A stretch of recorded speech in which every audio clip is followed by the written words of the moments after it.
김경래 최강시사 2부 시작하겠습니다.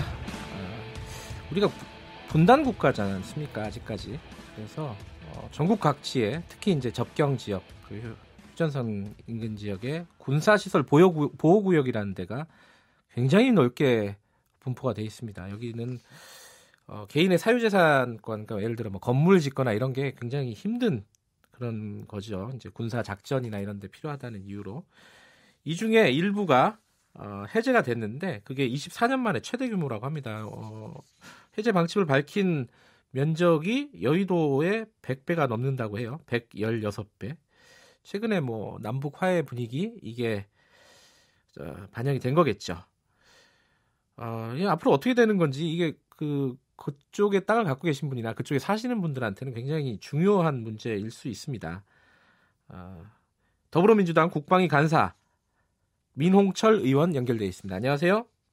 예, 안녕하세요. 민홍철 의원입니다. 네, 일단 제가 말씀드렸듯이 최근 남북 화해 분위기 이게 반영이 된 겁니까? 아니면 원래부터 이렇게 계획이 돼 있었던 겁니까? 이게?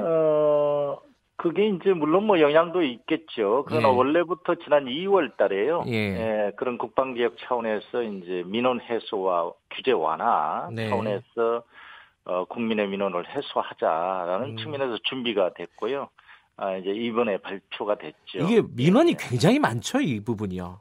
그렇습니다. 뭐 접경 지역뿐만 아니라 후방에 이제 군부대가 주둔하는 그 지역에서 그 재산권 행사라든지 여러 가지 건축이라든지 개발 행위 제한이 가해지고 있기 때문에 그에 따른 민원이 계속 많았었습니다. 네. 일단요, 그게 궁금한 건데 군사시설 보호구역에서 해제된 곳은 뭐가 달라지는 거예요? 거기 땅을 갖고 계신 분이나 아니면 거기 사시는 분들은? 네, 그래서 이제 군사지역 보호구역이라는 게 이제 조금 말씀을 드리면 이제 조금 구분이 돼 있습니다. 이제 통제보호구역이라고 해가지고요. 이제 군사 분계선으로부터 10km 이내, 그리고 이제 중요 군사시설 외곽으로부터 300m 이내, 이게 이제 통제보호구역이고요.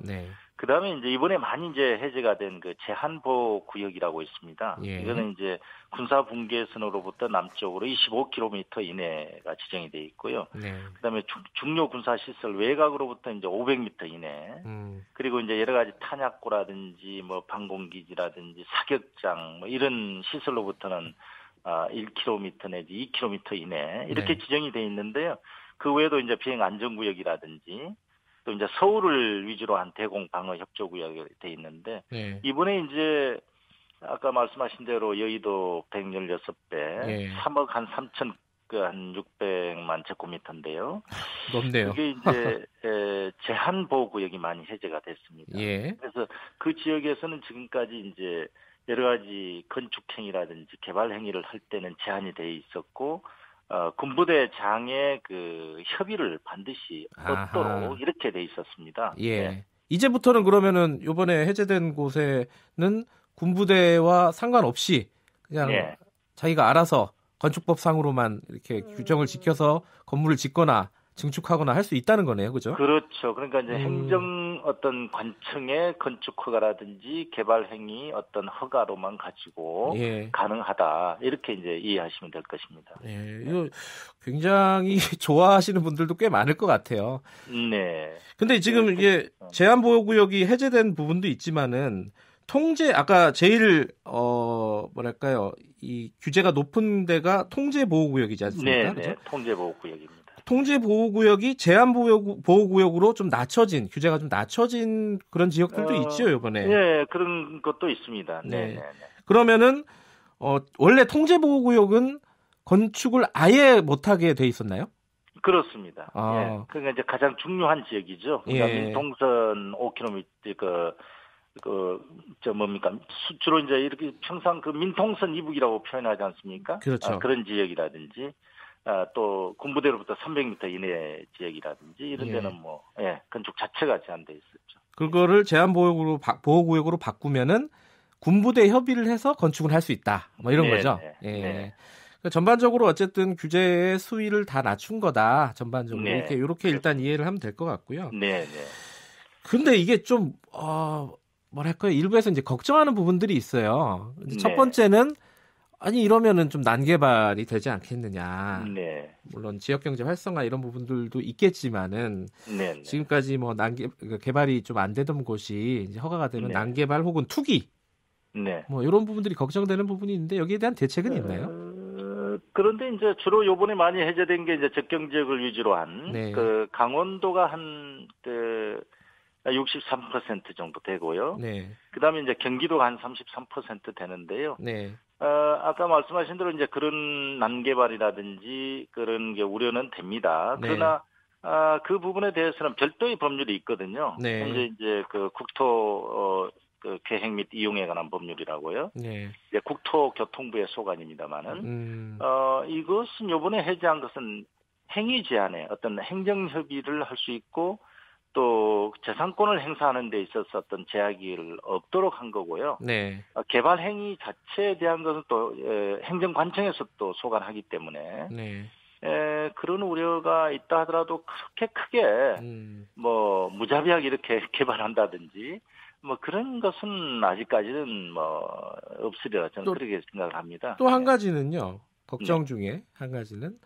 지금까지 그 예컨대 통제 보호구역으로 묶어놨었던 거는 분명히 이유가 있었을 텐데 군사 작전에. 네. 그러면 이걸 다 다는 아니지만 일부 풀어준다면은 안보, 뭐 군사 전략 뭐 이런 부분에 좀 문제가 있지 않겠느냐라는 걱정이 있으신 분들도 있을 것 같아요. 어떻게 생각하십니까? 네, 그런 우려도 있겠습니다만은 이번에 이제 국방부에서 한 거의 2월 달부터 지금까지 여러 가지 심의위원회를 거치고 또 그동안에 이제 주변의 그 민원을 어떻게 해소할 것인가. 그리고 이제 충분히 군 작전성을 검토한 후에 이 정도면 그 해제를 해서 어떤 건축 행위라든지 개발 행위를 해도 재산권을 행사하는데 뭐 오히려 괜찮다 이렇게 판단을 해서 한 거고요. 충분히 뭐 군에 대한 어떤 안보 상황이라든지 작전을 하는데 또 훈련을 하는데 지장이 없는 범위 내에서 한 거기 때문에 큰 어떤 안보상의 위의 요소는 없다 그렇게 저는 생각을 합니다. 이제 아까 처음에 말씀하셨는데요. 이게 사실 민원이 꽤 많다. 그러니까 본인이 땅을 갖고 있는데 거기다 뭐 집을 질래도 이게 못 짓게 하거나 아니면은 군부대가 허락을 안 하거나 막 이런 상황이면은 이제 민원이 많이 있을 수밖에 없지 않습니까? 그렇습니다.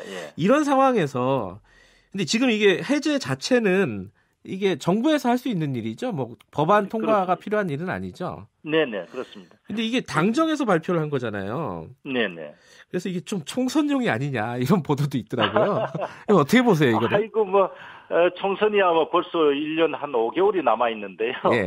이게 사실은 정부가 어떤 측면에서 해마다 조금씩은 해 왔었습니다. 그런데 이제 이번에는 아마 아까 말씀하신 대로 한 94년 이후에 최대의 면적을 이제 해소한 건데 대선 때도 공약이 있었죠. 이런 어떤 민원에 대한 최대한의 규제는 완화해서 국민들의 재산권 행사나 생활에 불편함을 주지 않도록 하는 그런 차원에서의 이번에 조치였다. 이렇게 평가하고 있습니다. 총선용은 아니다. 네, 그렇습니다. 아니, 제가 그런 보도를 봐가지고요. 여쭤봤고요. 너무 성급한 판단인 것 같습니다. 아니, 그러니까 이게 그냥 정부에서 발표해도 되는 건데 이게 당정이 발표를 하니까 굳이 요즘에 이제 저희 문재인 정부 들어와서는요. 그런 어떤 대민 그러니까 국민 발표라든지 어떤 정책의 변화 이거는 당정 협의를 아주 활발하게 하고 있고 아무래도 같이 가기 때문에 협의해서 같이 발표를 하고 있는 그런 상황입니다. 근데 일단은 지금 아까 말씀하셨듯이 난개발이나 이런 부분에서는요. 이 뭐 통제 보호구역, 뭐 제한 보호구역 이런 거에서는 해제가 되지만은 다른 어떤 법률들 아까 뭐 국토교통부 뭐 관련 법률이라든가 아니면 뭐 환경 관련 법률도 또 있을 거 아닙니까? 그렇습니다.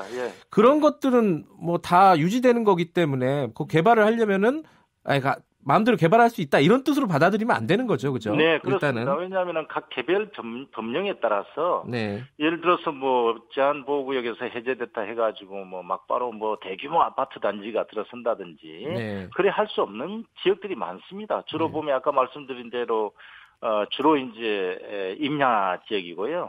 주로 접경 지역에 위주로 그러니까 25km 이내에서의 많이 그 해제이기 때문에 도심 지역은 거의 없다라고 봐도 뭐 과언이 아니고요. 예, 알겠습니다. 근데 한 가지 더 여쭤볼게요. 이번 이제 제한 해제랑 관련이 정확하게 연결되는 내용인지 모르겠는데 아까 민통선 말씀하셨잖아요. 민간인 출입 통제선. 네. 거기가 출입할 때 이제 지금 절차가 복잡해서 좀 간소화하겠다. 이게 지금 이 보호구역 해제랑 연관이 되는 내용입니까?